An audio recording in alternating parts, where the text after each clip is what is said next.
and welcome back. I'm here with Gary Brown, owner of BoonDocks Brewery, Restaurant, and Tap Room. How are you today? I'm wonderful, Brittany. How are you? I'm doing well. Thank you so much for being here. Thanks for having me. So tell us a bit about your brewery. Okay. Actually, we started in August of 2012. We're located right downtown West Jefferson at 108 South Jefferson Avenue. We opened up in an existing restaurant space and basically transformed it into a small microbrewery. We brew very small batches of beer, but we also highlight up to 35 plus different craft beers at any given time.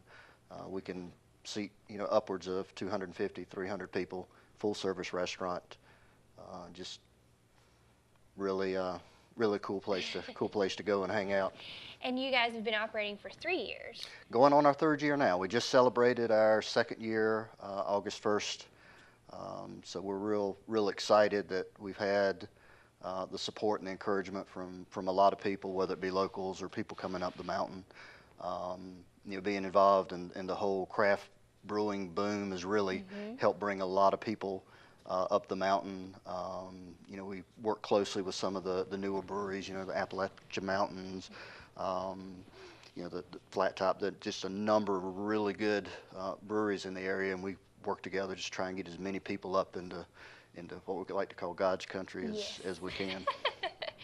So you're not just the owner, you're also the brewer. I do the lion's share of the brewing. I also do the lion's share of the cleaning and the sanitizing and the janitorial work that goes along with it, and a lot of the construction, different things that take place. I started home brewing years ago when I was in the service, back in the 80s, so kind of telling on my age a little bit.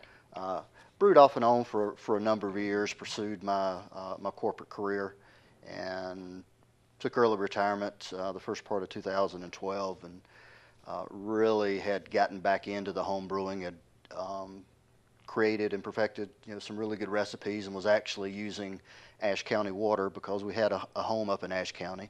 My wife and I live, our main home's down in Rocky Mount on the other side of Raleigh, so every time we would come up we would haul water down. I'd brew beer with it, and I said I got to figure out a way to, one, brew more, and two, see if I can make a little bit of money at the same time. Absolutely. It sounds like to me you're making the absolute best of your retirement. I'm working pretty hard at it. So what kind do you have on tap right now? Right now we just finished off our bourbon stout, and we're putting on our Claybink Kolsch, which is a lighter beer. We've got another stout coming on. I've got a strawberry mint saison that I brewed last week. I tested it for the first time yesterday, and it is going to be a phenomenal beer. It was an experimental batch, but everybody that's tasted the sample thus far said that's going to have to be a keeper.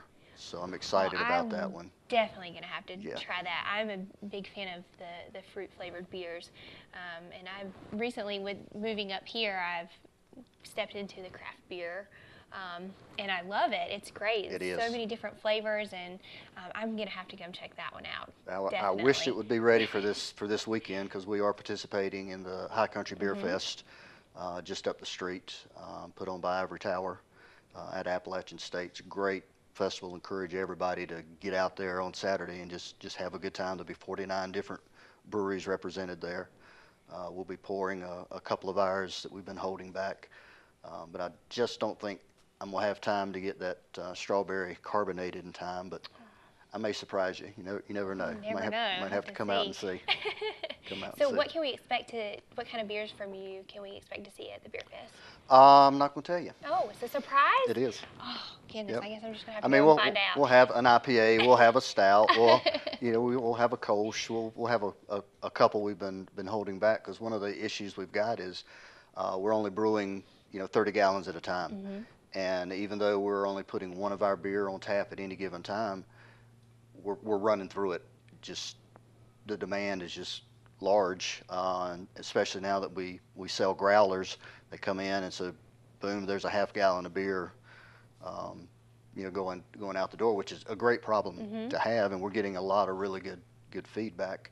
But it does make keeping up with demand a challenge, which is one of the reasons that my wife Debbie and I purchased a building up the street where Gino's restaurant used to be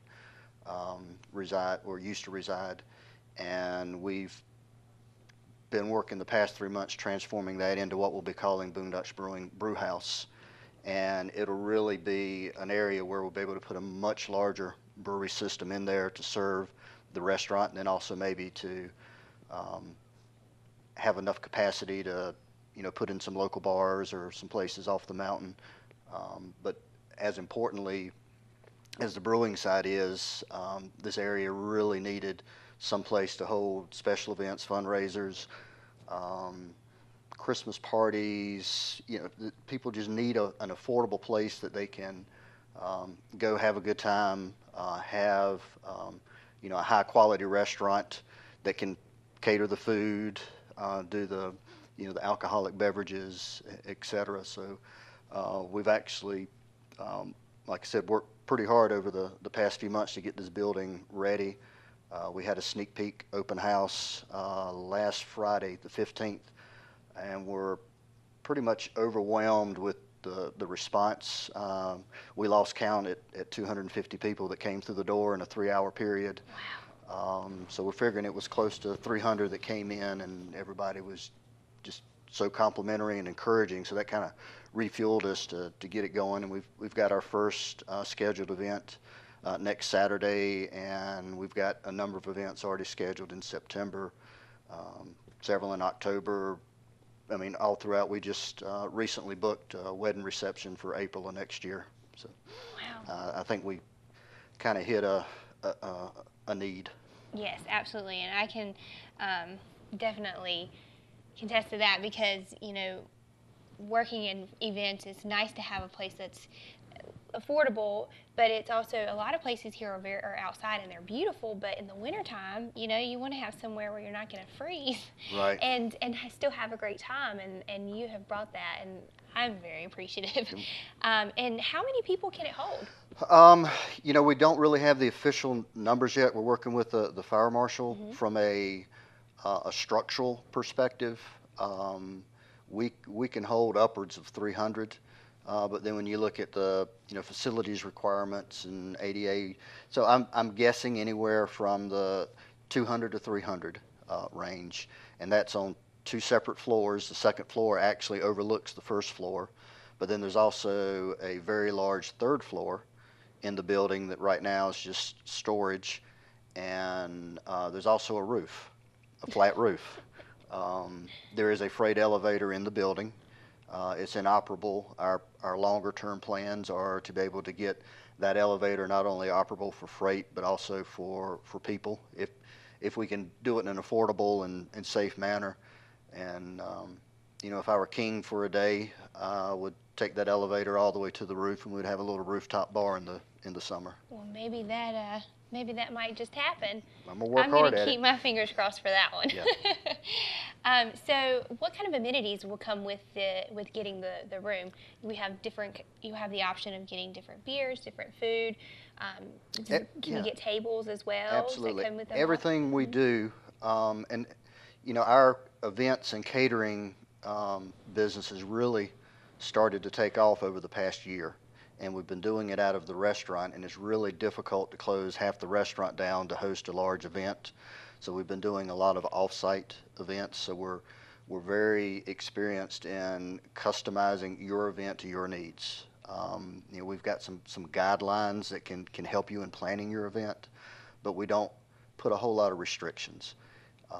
If you want to have an event with fold-up tables and fold-up chairs, if we don't have them, we have access to get those rented for you. Any type of food that the restaurant can provide, we can do it. It doesn't have to be off the menu. It can be, we get real creative on the food. Anyone that's eaten with us or had one of our specials or has attended one of our events can attest to the fact we get real creative on the food. High quality. Most of our ingredients are locally sourced, which is something we're really passionate about. If you want beer, if you want wine, we have the capability of catering hard liquors as well. If you want to bring your own pictures to put up on the wall, you'll be able to do that. If you want to hang streamers, pretty much anything that that event planner or that guest wants to do within limits, we should be able to accommodate. We have a nice large stage area, so if you want a DJ or a band, you can turn the first floor into a dance floor and have your meal on the second floor. Or, That's what I'm talking about. it's we actually have a client we're working with now that they were just going to use the space for a wedding reception. Once they walked through the space, they said, we'd like to get married here. So it's kind of going to be an all-day event where they'll actually do the wedding, because we've got a real nice master staircase the bride can walk down. So we're going to make it, real special for them. I've actually got a couple that's reached out to us and said, we want to book our wedding next year. When's the brewery going to be up? And we're like, we don't really have a date yet. Well, we want to get married once you get it up and running. So, here we are. We've got a couple that's going to set their wedding date based on when we get the tanks in, which I think is pretty cool. That's pretty awesome, definitely. Well, thank you so much for sharing that. This sounds like a wonderful place, something the high country has really needed. And I consider myself an event planner, and that makes my job easier. And it's kind of like a one-stop shop and get everything you need right at one place. And you can start the process by just going to our website or emailing us at events@boondocksbrewing.com or boondocks-brewing.com. Just answer a couple of simple questions. Our hospitality manager or one of her assistants will get up with you, usually within 24 hours, sometimes within an hour, just depending on when the email comes in and what's going on. That'll start the process, get more information, and we'll take it from there. All right, sounds great. And where is this located again? The restaurant itself is located at 108 South Jefferson Avenue, right downtown West Jefferson. It's the one with the 60-foot street side bar out our Boon deck. And the new facility is literally a block up the street as you come into town at 302 South Jefferson. It's the one with, it's the tallest building in downtown West Jefferson. And it's got a really cool new awning that we put on it. It's timber frame awning that our friends at Mastercraft Builders built for us, donating the timber and most of the labor. They just really did a wonderful job on it, and it looks really, really cool. Well, that is fantastic, and I cannot wait to check it out and to see what events come to the place. So, but thank you so much for being here. Always and fun sharing. to be here. We'll be right back after this.